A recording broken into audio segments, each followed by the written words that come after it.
Hey, it's Matt from Light Bicycle, and we're going to be talking about seating tubeless tires today. Once you've got your tire on your rim and your sealant inside, the next step is to seat the tire. Normally you can set up your tires with a floor pump or a hand pump, but if you're struggling doing this, you might need an air compressor.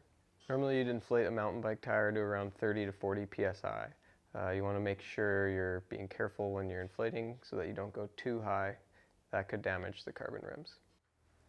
If you don't have an air compressor and you don't know anyone you can borrow, you can often find them at gas stations, although it might take a couple tries because they're not always the best air compressors.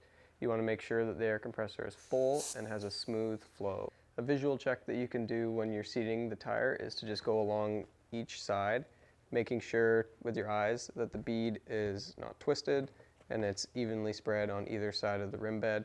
And then when you get to the valve, you want to make sure that it's on either side of the valve. When you get a new tire, sometimes they're really stiff. You might need to set it up with a tube, leave it overnight, and that'll help straighten out the bead.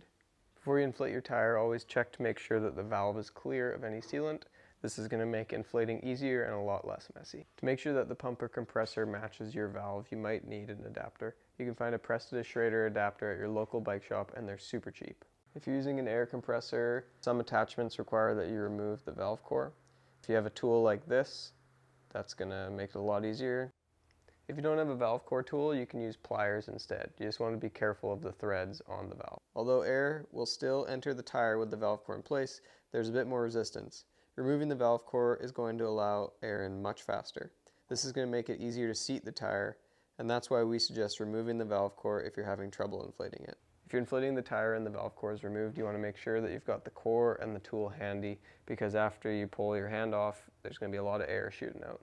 When you're filling your tire up with the compressor, after you take the compressor off, you want to cork the valve with your finger so that the tire doesn't fully deflate.